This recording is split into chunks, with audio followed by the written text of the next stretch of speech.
In the morning she was found basically just before I went to my bed. There was a bad smell in my kitchen, basically where the walls joined together. What scares me the most is knowing that she was kind of lay there and I was in here oblivious.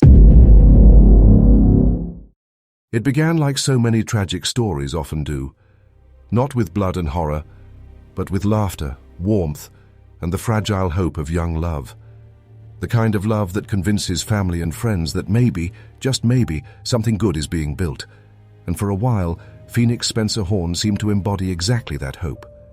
She was 21 years old, radiant in her youth, a woman with a name that evoked resilience, rebirth, and light. Yet her life, filled with promise, ended not with rebirth, but with unthinkable violence at the hands of someone she trusted most. Her boyfriend of 2 years, 27-year-old postman Ewan Methven, a man who entered her life at a family party, charming enough to be accepted into her inner circle, trusted by her family, and for a time appearing to offer stability and companionship. But beneath that veneer there was darkness, insecurity, and resentment boiling just beneath the surface. Friends would later recall how Phoenix was ambitious, hard-working, juggling her role as a waitress with dreams of building something greater, while Ewan, though employed, seemed increasingly possessive and emotionally volatile. And this imbalance in their relationship grew more toxic as months turned to years, until November 2024, when everything collapsed in the most horrific way imaginable.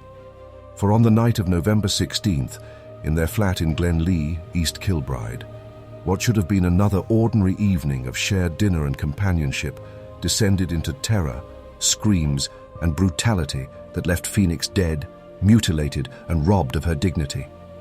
Her life story transformed into one of Scotland's most shocking modern murders.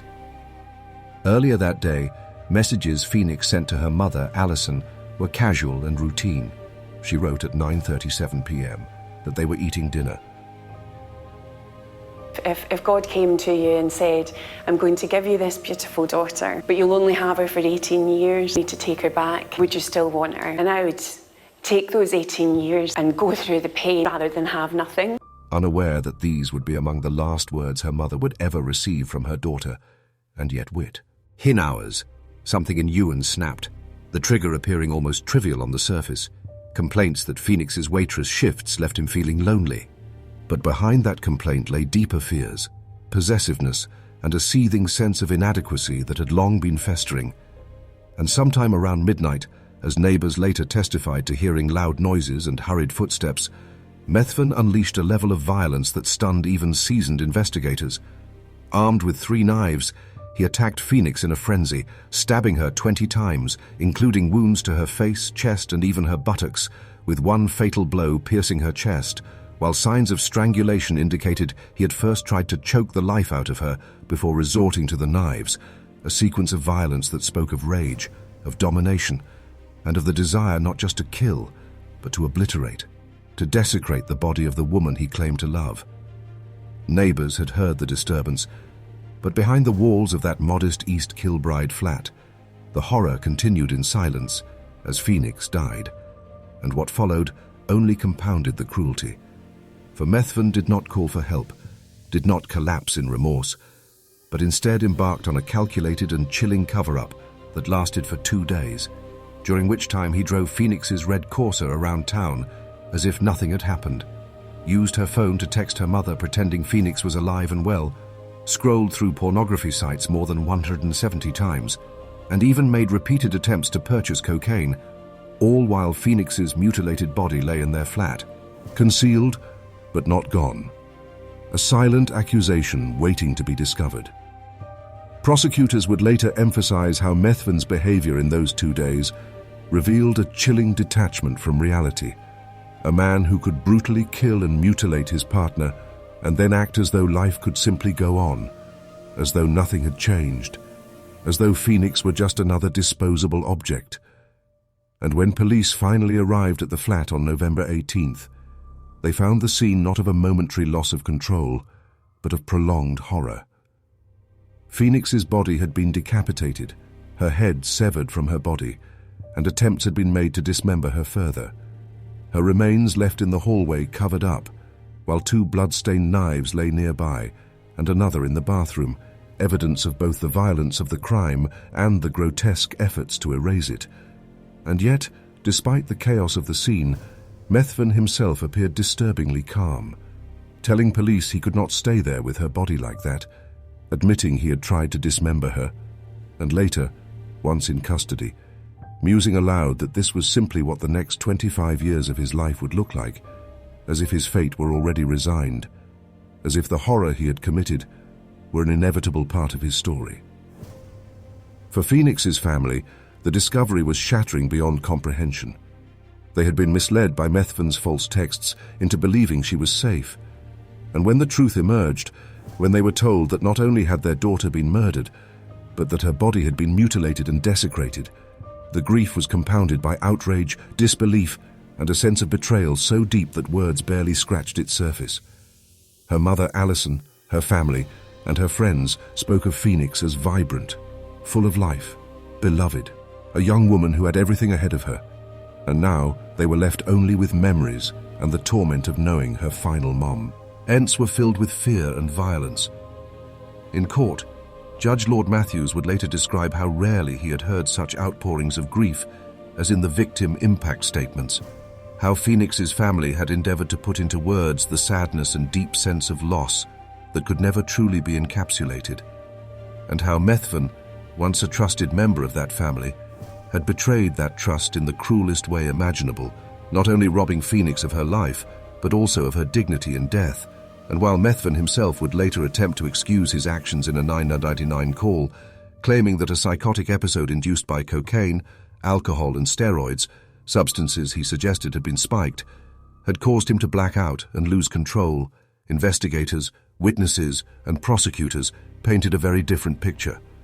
One not of a man temporarily lost to substances, but of a controlling partner whose resentment and insecurity culminated in an explosion of violence, and whose actions in the aftermath showed not panic or remorse, but chilling calculation and self-preservation. A portrait of a man who could commit unspeakable violence and then carry on as though nothing had happened. The case shocked Scotland, not only for its brutality, but for its intimate betrayal. The fact that Phoenix's killer was not a stranger lurking in the shadows, but the very man she lived with, trusted, and loved. A reminder of the devastating reality of domestic violence, that often the greatest danger lies not in the unknown, but within the walls of one's own home. And as news of her death spread, communities responded with both grief and anger, fundraising thousands of pounds to support her family, much of which was later donated to Women's Aid, ensuring that Phoenix's name would stand not only for tragedy, but for action, for resilience, for change. Her story transformed into a rallying cry against the silence and shadows in which domestic abuse so often thrives. But for now, in this part of the story, what remains is the harrowing image of a young woman robbed of her future, of her family, robbed of their daughter, sister, and friend, and of a community left reeling from the knowledge that behind the facade of an ordinary relationship, horror had been hiding all along, waiting for its chance to erupt. And when it did, it left scars that will never fully heal. When the trial of Ewan Methven finally began, it was not just a legal process, but a descent into the darkest corners of human behavior. A case that forced everyone in that courtroom, judge, jury, family, journalists, and even the public following the reports, to confront not only the brutality of the act itself, but the disturbing psychology of a man who could transform from a seemingly ordinary partner into a murderer capable of stabbing, strangling, and mutilating the woman he claimed to love. And as the evidence was laid out, the court saw not a random eruption of violence, but patterns of control, possessiveness, and a fractured ego that culminated in tragedy, raising the haunting question of motive. Because why would a man who had been welcomed by Phoenix's family, trusted as part of her circle, and given love and companionship respond with such horrific cruelty? And the prosecution argued convincingly that Methven's resentment toward Phoenix's independence, her work, her social life, and the very things that made her vibrant had festered over time, manifesting in complaints that her waitress shifts made him feel lonely. But beneath those words was something darker, a need for dominance, for reassurance of control. And when he felt that control slipping, when he feared he was no longer at the center of her world, he lashed out in the most extreme way imaginable. I have rarely read such outpourings of grief as are contained in the victim impact statements from her family, who have endeavoured to put into words what can never truly be encapsulated. The sadness and the deep sense of loss they all feel. A theory supported by the frenzied nature of the attack, the 20 stab wounds, the attempts to strangle her, the mutilation after death, all of which spoke not only of rage, but of a desire to annihilate, to erase Phoenix's autonomy and body in a grotesque assertion of power. Forensic psychologists examining the case suggested that Methven displayed traits of narcissistic injury, that his sense of self-worth was fragile and dependent on Phoenix's attention, so that when he perceived neglect, whether real or images, that his anger became a catastrophic explosion, one that could not be explained away by drugs, alcohol, or steroids, though he later attempted to claim in his 999 call that he had blacked out during a psychotic episode, insisting that substances had impaired him. But the judge dismissed this as self-serving fabrication, noting that delivery drivers had seen him sober and clear-headed that night, that his actions after the murder, texting Phoenix's mother, driving her car, searching pornography, buying drugs, were methodical, rational, and calculated, not the actions of a man lost in psychosis, but of someone desperate to avoid detection. And as chilling as the crime itself were the 2 days that followed, during which Methven maintained the fiction that Phoenix was alive, sending texts to her mother, pretending all was well, a betrayal so cruel that it extended the family's suffering, robbing them not only of their daughter, but of even the final comfort of truth, forcing them instead to grapple with deception until the police finally uncovered the horror hidden in that flat. In his sentencing remarks, Lord Matthews captured the essence of this betrayal, telling Methven that he had rarely heard such outpourings of grief as in the victim impact statements, emphasizing that Phoenix's family had lost not only her life, but also the dignity that should have followed in death, and condemning Methven for robbing her of that dignity through his attempt to decapitate and dismember her body, actions designed to erase evidence, to dehumanize, and to strip her of her identity. And though Methven himself wrote a letter to the court expressing disbelief at his actions, claiming remorse and acknowledging Phoenix's place in her family's heart, few were convinced, for his words rang hollow against the sheer brutality of his deeds and the selfishness of his cover-up. And while his defense attempted to argue that his mental state and drug use played a role, that his previous record was not significant compared to most homicide defendants, and even suggested that he might struggle for safety in prison, the court was unmoved. The judge stating plainly that Methven had betrayed trust in the cruelest way, and that the sentence of life with a minimum of 23 years reflected not only the need for justice, but also society's horror at what had been done. Yet beyond the trial and the sentence, what lingered most was the devastation of Phoenix's family, her mother Alison, her friends, her wider community, who had to process the unbearable reality that someone so loved, so full of life, could be taken in such a way, and in their grief, they turned pain into action, raising funds for funeral costs, and then donating much of it to Women's Aid, transforming Phoenix's name into a symbol not only of loss, but of resistance, of change, of a commitment to ensuring that no one else would suffer in silence, that no one else would be trapped in a relationship where love turned to control, where trust became betrayal, and where life ended in violence. Women's Aid themselves honored Phoenix's memory, posting that her name now stood for more than loss, that it stood for action and change, for the refusal to let her story end in silence, and in those words, there was a sense of rise. Ing from the ashes, a fitting legacy for a young woman named Phoenix, whose life had been stolen but whose story now fuels advocacy, awareness, and the protection of others.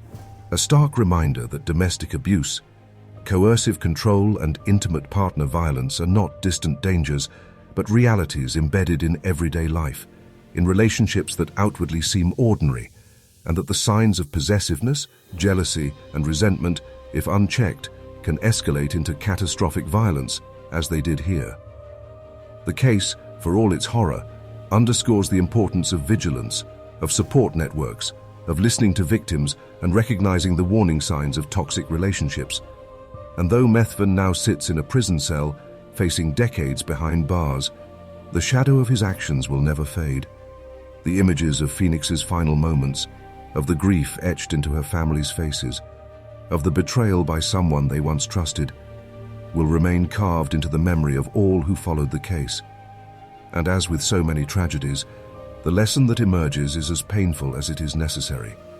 That love without respect is dangerous, that control masquerading as care can kill, and that silence in the face of warning signs can cost lives. But out of this tragedy, there is also a glimmer of resilience. For Phoenix's legacy is not erased by Methven's violence. It is carried forward by her family, her community, and every woman whose life may be protected because her story was told, remembered, and transformed into a call for change. A call that says no more, not again, never in silence. And perhaps in that way, Phoenix, true to her name, has risen again, not in life, but in legacy. A voice that cannot be silenced, a light that cruelty could not extinguish, and a reminder that even in the aftermath of unimaginable violence, hope and justice can still rise from the ashes.